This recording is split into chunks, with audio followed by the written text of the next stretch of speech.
Bonjour à tous, bonjour tout le monde.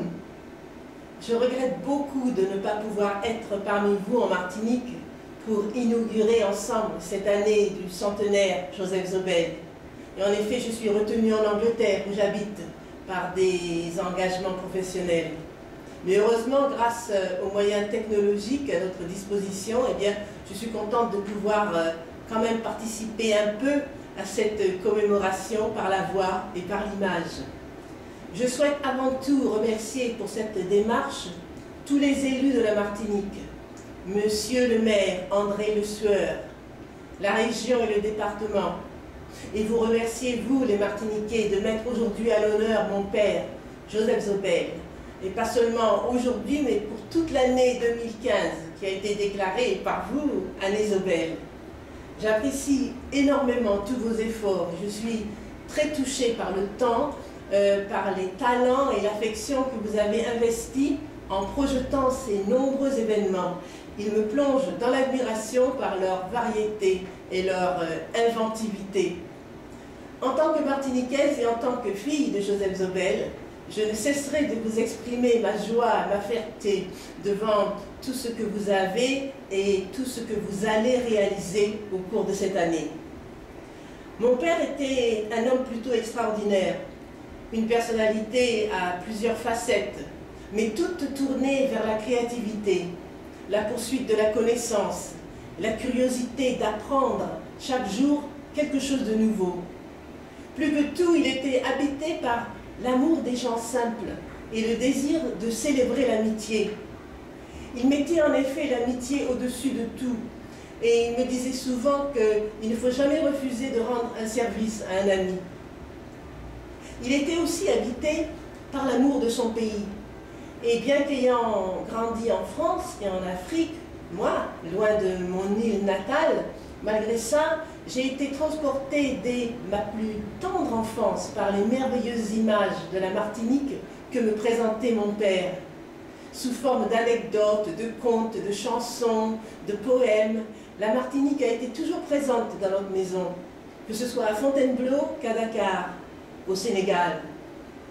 Il y avait aussi les repas créoles, les fêtes de Noël avec le boudin, les cantiques, en compagnie de nos amis martiniquais de Paris et d'ailleurs. Certains ont reproché à Zobel de ne pas être revenu s'installer dans son pays et de n'être pas, par conséquent, un véritable écrivain martiniquais. Moi, je pense que c'est un faux problème. Joseph Zobel n'avait pas de frontières.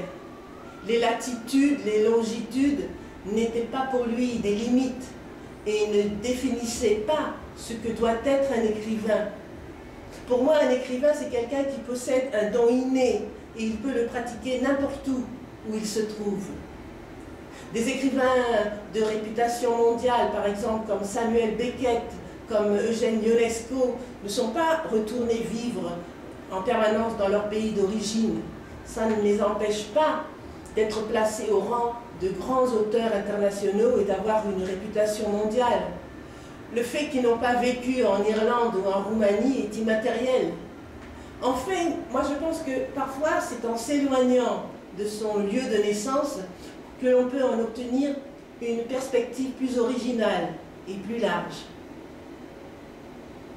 Joseph Zobel portait la Martinique dans son cœur et dans son âme. Il l'a écrit, on peut dire qu'il a crié sur les toits.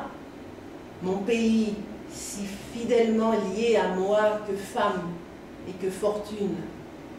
Ou bien, on redevient toujours un petit enfant lorsque l'on revient dans son pays, disent ces poèmes.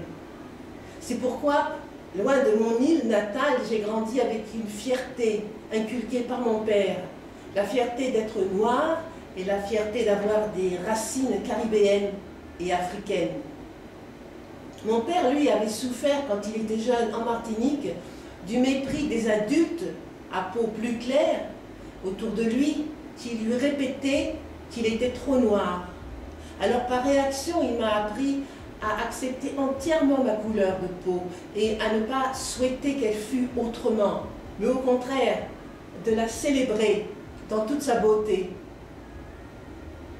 Un écrivain comme Zobel dépasse les frontières.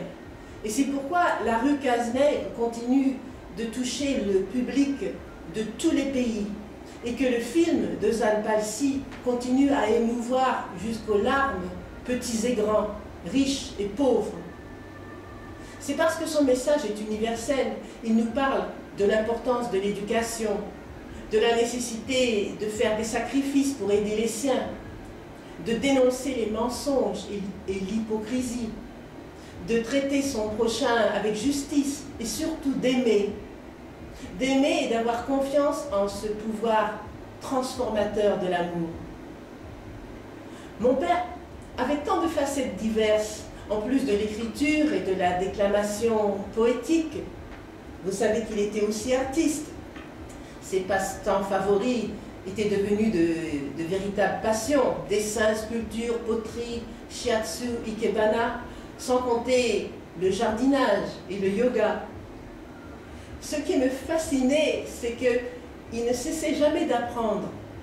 Il cherchait toujours à se perfectionner, en s'entraînant chaque jour, en suivant des stages, en fréquentant des experts, des maîtres. Il restait donc modeste, dans le sens qu'il reconnaissait qu'à n'importe quel niveau, on a toujours quelque chose à apprendre. Zobel était à la fois un éternel étudiant et un homme de la Renaissance. Renaissance man, comme on dit ici en Angleterre. Son exemple a eu une grande influence sur ma vie.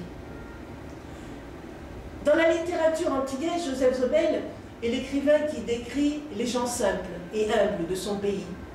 Et il le fait lui-même avec simplicité et avec humilité, sans jamais oublier ses origines.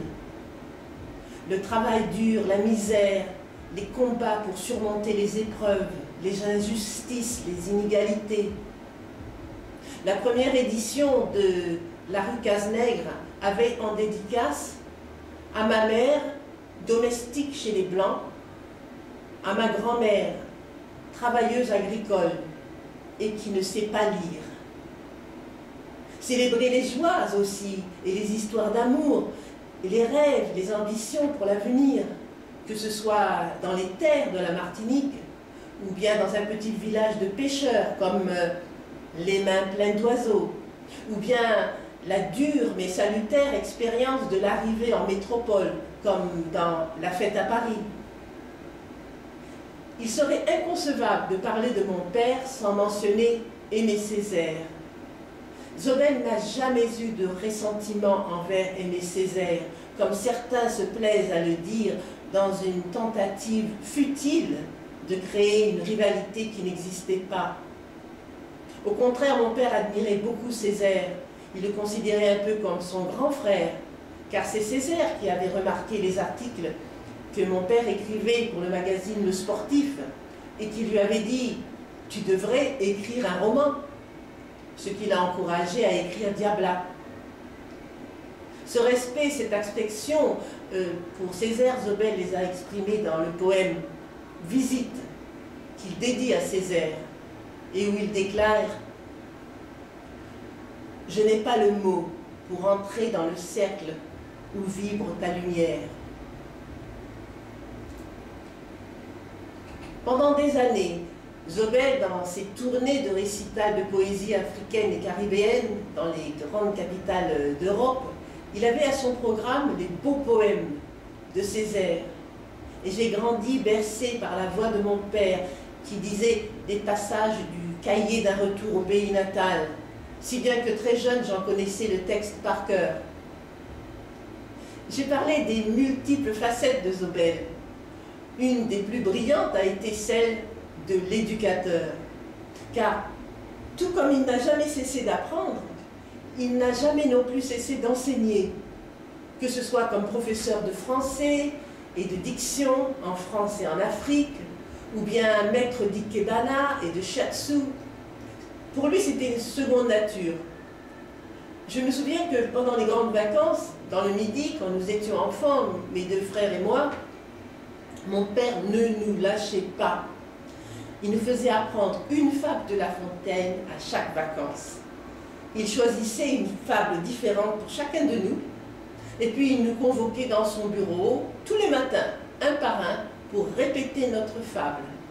Il nous montrait, il nous démontrait comment réciter chaque vers avec expression, avec vie, avec intelligence, et pour finir avec les gestes. Le résultat était assez beau, bien que nous ayons du mal à ne pas nous tortiller pendant les répétitions en jetant des regards impatients vers la fenêtre ouverte et le ciel bleu qui nous appelait. Zobel se servit aussi des ondes radiophoniques pour enseigner. Il créa à lui seul le service culturel de Radio Sénégal à Dakar. Et ses émissions devinrent célèbres dans tout le Sénégal. Toute une variété d'émissions chaque semaine, que ce soit un livre par semaine, ou au théâtre ce soir, ou bien des émissions pédagogiques sur une grande variété de thèmes. Et c'est également avec fierté que mon père avait appris que le lycée de Rivière-Salée allait porter son nom. Nous sommes tous venus pour l'inauguration en l'an 2000, et le discours qu'il a donné montrait sa profonde émotion. Et oui, il voyait là la réalisation d'un rêve et d'une passion.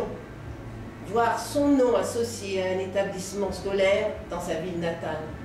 Lui qui avait toujours mis l'école à la première place, car c'était l'école qui lui avait permis de sortir de la misère, d'accéder à une vie différente. Joseph Zobel, un homme extraordinaire aux multiples facettes, il me faut, avant de vous quitter, vous parler de sa joie de vivre. Mon père était un homme complexe qui à la fois aimait la solitude et aimait les gens. Et oui, il avait besoin de solitude pour se concentrer, pour réfléchir, pour créer. Et il avait besoin des gens pour réchauffer son cœur et son âme, et surtout pour rire. Il se plaisait à observer avec humour les gens, leurs petites façons de faire, leur manière d'être. Il aimait les enfants, leur naturel et spontanéité. Il aimait recevoir ses amis ou bien aller leur rendre visite. Mais ce n'était pas là qu'il s'engageait dans des conversations intellectuelles ou trop sérieuses. Non, il préférait se détendre en bonne compagnie, parler de choses de tous les jours. Et c'est là qu'on voyait son grand sourire et qu'on entendait son beau rire sonore. Je vous dirais même que, pour ses amis, mon père devint enfileur de perles. Oui, il fabriquait à Dakar de magnifiques colliers de perles multicolores, très beaux, qu'il offrait tout autour de lui. Et puis, plus tard à Anduze, il s'est mis à fabriquer d'excellentes crèmes, des crèmes de beauté, des crèmes pour le visage à base de cire d'abeille et de lavande. Et il les mettait dans de jolis petits pots pour en faire cadeau. Je remercie une fois de plus pour avoir organisé ce centenaire, la ville de Rivière-Salée, Monsieur le maire, André Le Sueur, les Saléens et les Saléennes, tous les élus de Martinique, les établissements scolaires et les associations de Rivière-Salée et de la Martinique, toutes les autres collectivités, ainsi que vous, tous les Martiniquais, qui célébrez ce centenaire en dépit de la dure conjoncture économique. Un merci du fond du cœur pour vos efforts et votre affection pour Joseph Zobel. Je vous donne rendez-vous au mois d'août en Martinique, car je compte m'y rendre à cette période et j'espère donc avoir le plaisir de vous rencontrer et de faire de fructueux échanges avec vous. M'en la épisode, m'en qu'à songer autres, m'en aimer autres.